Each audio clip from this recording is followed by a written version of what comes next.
Appalachia has a rich history going back all the way to pioneer days. Today we tell the story of a collision between two of Appalachia's most interesting characters 220 years ago in Washington County, Tennessee. Hello folks, I'm Steve Gilley, along with Rod Mullins, and this is another one of the stories of Appalachia.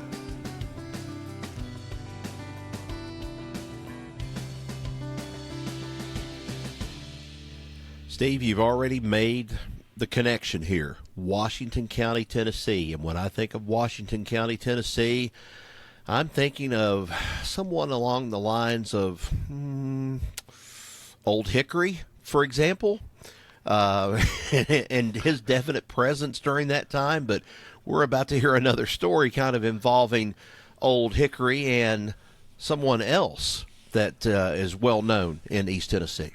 You are so prescient, Rod. I mean, yeah, it is Andrew Jackson, one of the people involved in this story. The other one is a little bit historic in his own right. So let's get into this so you'll know exactly what we're talking about. William Bean is considered by many to be the first permanent settler in what's now Tennessee, with the town of Bean Station named for him. His son, Russell Bean, was born around 1769 to William and his wife Lydia. Now, many historians claim that Russell was the first European child born in what is now Tennessee and destined for a very interesting frontier life. Now, Russell Bean was no ordinary figure. Described as a great hulking fella, he always carried a loaded pistol and a bowie knife, displaying both physical strength and fearlessness. But Rod, Bean's prowess extended beyond his imposing physicality. I guess you could say, Steve, that upon reaching adulthood, Russell Bean left home to travel to, of all places, Connecticut. There he bought tools to make guns along with necessary supplies for their manufacture. Well, he later returned to the western frontier armed with these modern tools and supplies, and he established a weapons manufacturing business out of his log cabin. Smart man. A crack shot with his pistol and skilled in the use of various arms, Bean left his mark on the frontier. His guns were soon in demand all across that part of Appalachia. He soon decided that he could sell even more guns to merchants downriver in the town of New Orleans. So he loaded up a flat-bottom boat. No, they didn't go for a 3-hour tour, but they still loaded up with his own manufactured arms and set off down the Nolichucky River to the Tennessee, then on to the Ohio, and then down the Mississippi to New Orleans. And while they were in New Orleans, Bean immersed himself in all the pleasures that city had to offer. For several months, Russell Bean engaged in foot races, horse racing, cockfighting, and other sports of the time, among other things, we're sure, but we're not going to get into that. He had money in his pockets, and life was looking pretty darn good. It was finally time to return home. Once he got home to Jonesborough, though, his life took an unexpected and violent turn. Russell found his wife, Rosamond, nursing an infant.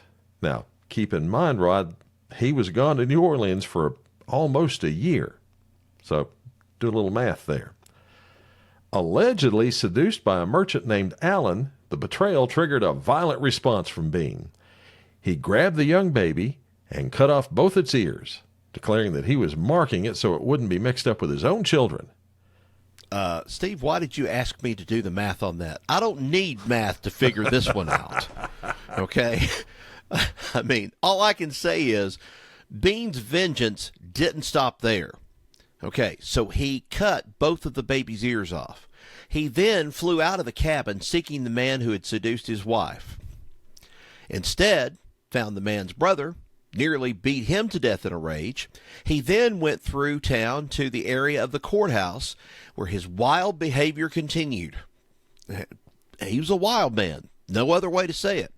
An agitated Russell Bean with a loaded pistol and bowie knife in his hand yelled and cussed and threatened anyone who got near him.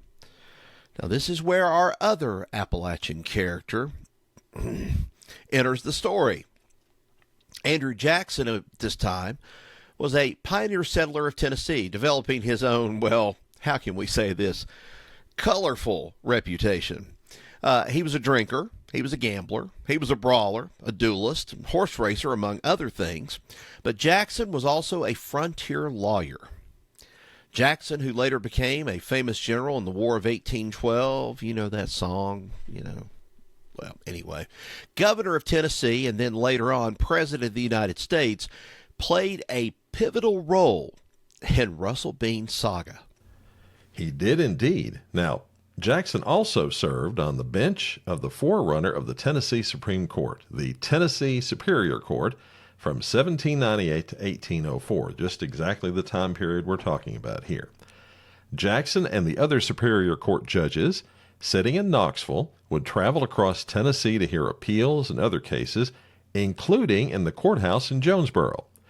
And it was in front of this courthouse that Bean had thrown his violent fit. Judge Andrew Jackson issued a warrant for Russell Bean's arrest. The sheriff, Sheriff Crouch, set out to gather a posse to bring Bean in. He found himself unable to gather said posse due to the widespread, intense fear of Russell Bean.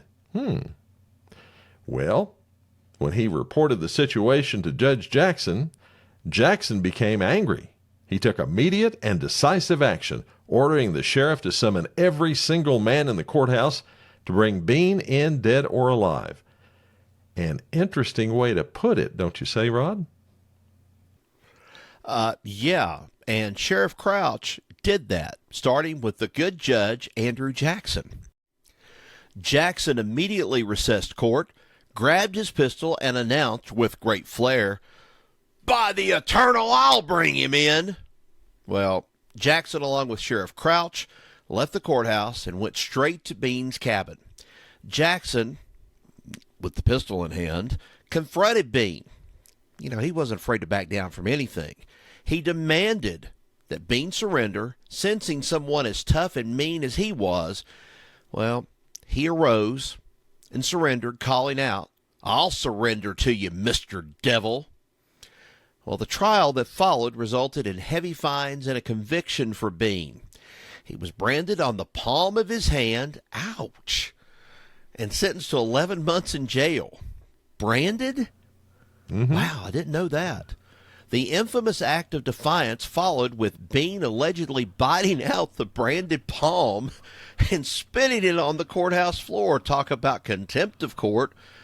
Judge, I had some contempt. I did, but I don't now.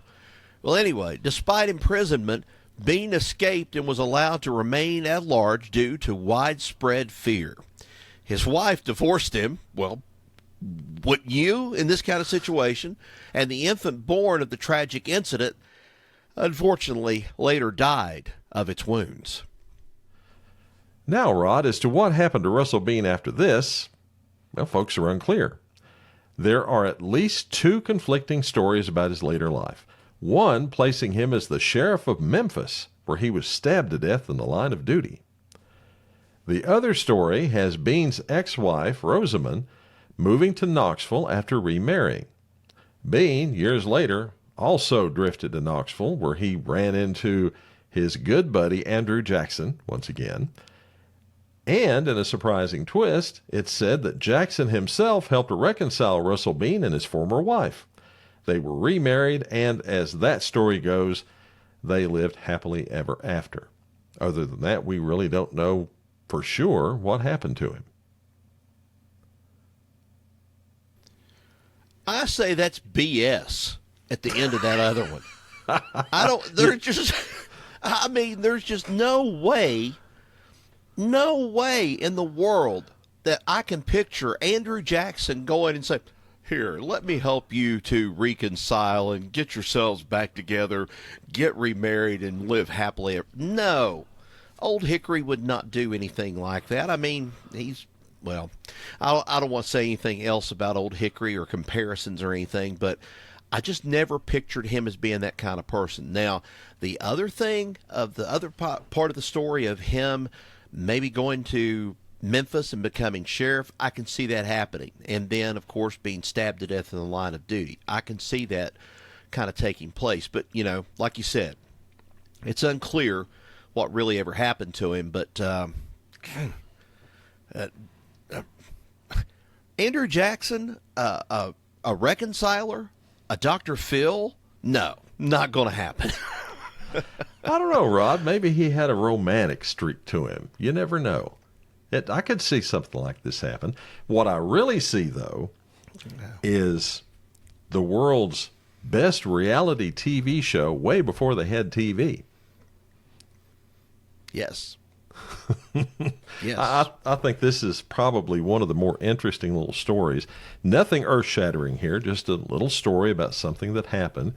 But yeah, this was wild. I mean, I could see it. I could see this big hulking guy running down the streets in Jonesborough on Main Street, threatening everybody that comes around, beating this guy up, biting the brand that was in the palm of his hand. I mean, I could see all this. And yeah, as I said, that probably would have made a good TV show.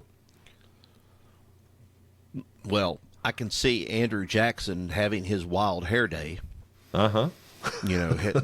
His hair looked like something of Doc Emmett Brown from Back to the Future. It just, it looked like it stood up everywhere on his head. Even though I know there's portraits of him with his hair slicked back and stuff. But, I mean, he was kind of like a version of a Tennessee wild man himself. But, I mean, well, what did he do? Didn't he, as I recall, didn't we do a podcast? Didn't he challenge somebody to a duel in Jonesborough, too? One time? Yes, he did. Yes, he did. That was his very first duel. If I recall correctly, he was in court with a case with Waitstill Avery. Now, Waitstill Avery had been the, I guess it was the Attorney General of North Carolina. Mm-hmm. And when Tennessee came about, he moved to the frontier and was practicing law there in Jonesborough when Andrew Jackson first started. They get into a court case. They're arguing their case before the judge. Jackson is losing. I mean, he's lost, but he's not giving up. He's determined. He's arguing everything under the sun. Eventually, Avery gets to the point where he's kind of tired of listening to this wet behind the ear lawyer and says, "Judge, maybe Mr. Jackson needs to go back and study some more law." And that set Andrew Jackson off. So he had a law book. He ripped a page out of the back, a blank page, and wrote down, "I challenge you to a duel," and slung that at him. So they had a duel on a hill somewhere close to Jonesborough. Either, best I can reckon, either the hill behind the courthouse now, but more likely one going toward Johnson City. And I think maybe it would have been that one where McDonald's sits. But they went out there that following Saturday. They got in cooler heads. And instead of shooting each other, they intentionally shot away from each other, then got together, shook hands, and went on. But yeah, that was his first duel right there in Jonesborough. And Jackson had a temper. That's all I can say. Well, and then wasn't there another story, too, about didn't somebody get beaten almost to death, with a stick or something? Didn't Jackson have something to do with that at one time? Are you talking about that thing with John Sevier? Yes. Down in Knoxville? Okay, yes. Yes. Jackson challenged him to a duel, and they were to meet at what's called the Southwest Point, which is now Kingston, Tennessee. And Jackson went and was waiting on him, and Sevier wasn't going to go, but he said, "I'll just go ahead and go that way." And Jackson caught him coming in and started shooting at him, and he had to hide behind a tree until people stopped Jackson from doing that. You're sitting there looking at a justice of the Tennessee Supreme Court versus the governor of Tennessee. What we're getting at here, folks, is this.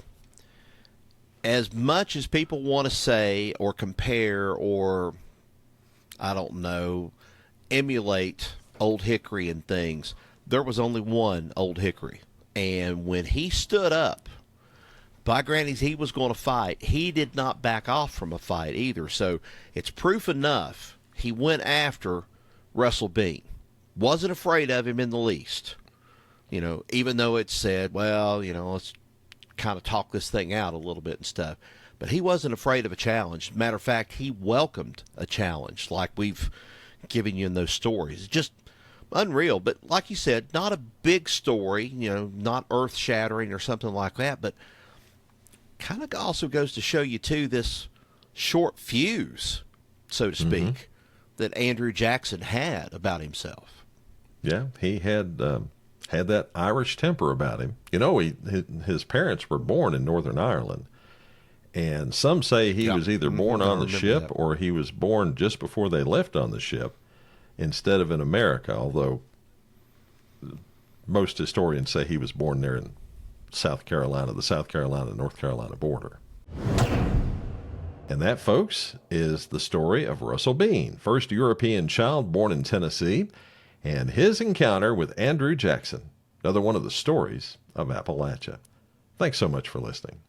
Be sure to subscribe to the Stories Podcast. Now, we're on Spreaker, Spotify, Apple Podcasts, Audible, Good Pods, or on your favorite podcast app.